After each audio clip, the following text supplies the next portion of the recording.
Friends আমি মাই রিচার্জতে অনেকেই অনেক কথা বলছে।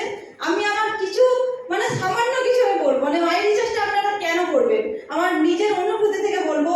আমি ভেবেছিলাম যে অনেক অনেক কোম্পানি আছে, কিন্তু যখন মাই রিচার্জে এসেছি, যখন আসিনি, তখন আমি সত্যিই জানতাম না যে এরকম কোনো কোম্পানি হয় বলে। প্রথম আমার প্ল্যান শোনা মাই রিচার্জ, আর আমি এখনো দাঁড়িয়েছি মাই রিচার্জে। পরে কিন্তু অনেক প্ল্যান শুনেছিলাম, কিন্তু আমার মনে হয়েছিল মাই রিচার্জ ইজ দ্য বেস্ট। কারণ বলছি, কারণ এই মাই রিচার্জে প্রথম হচ্ছে আমাদের যেটা লাগে আমাদের সংসারের জীবনে সবকিছু কিন্তু মাই রিচার্জে আছে। Yes or no? আছে তো? স্যার বললেন না যে আমাদের সকাল থেকে রাত পর্যন্ত যা কিছু লাগে আমাদের মাই রিচার্জে আছে। প্লাস কি আছে, যেগুলো আমরা কিনবো সেগুলো থেকে আমরা ইনকাম পাবো। এরকম আছে নাকি কোনো দোকান যে আমরা কিনছি ইনকাম আসবে? নেই। সেটা কি আছে? আমাদের মাই রিচার্জে আছে। আর কি আছে? বিজনেস বলুন, বিভি।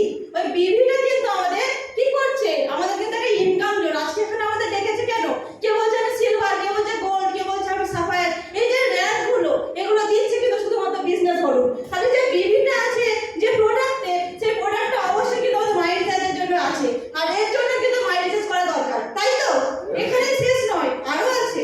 এখান থেকে হতে হতে হতে হতে সুপ্রিয় স্যার বলছিল না যে আমার মনে হচ্ছে আমি ক্রাউন, তাই তো? স্যার আমাদের সামনে বসে আছেন, তো স্যারের জন্য একটা ক্লাস হবে নাকি?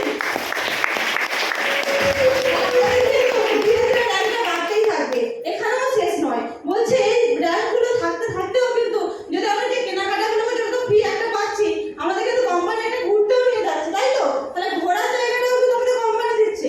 আর কি করছে না, আমাদের কিন্তু বৃদ্ধ বয়সে যখন আমাদের আর শরীর আর চলবে না, যখন সবকিছুই চলে যাবে, অবশ হয়ে যাবে, তারপরেও কিন্তু আমাদের বাড়িতে ইনকাম আসবে। কিসের জন্য আসবে? যেটা হচ্ছে প্যাসিভ ইনকাম। যে ইনকামটার জন্য আজকে আমাদের বাড়িতে যে ছোট ছোট বাচ্চাগুলোকে আমরা কিন্তু তাদেরকে একদম যারা এলআইসি করে কি জন্য করে, যে আমার সন্তানের একটা ভবিষ্যৎ তৈরি হবে।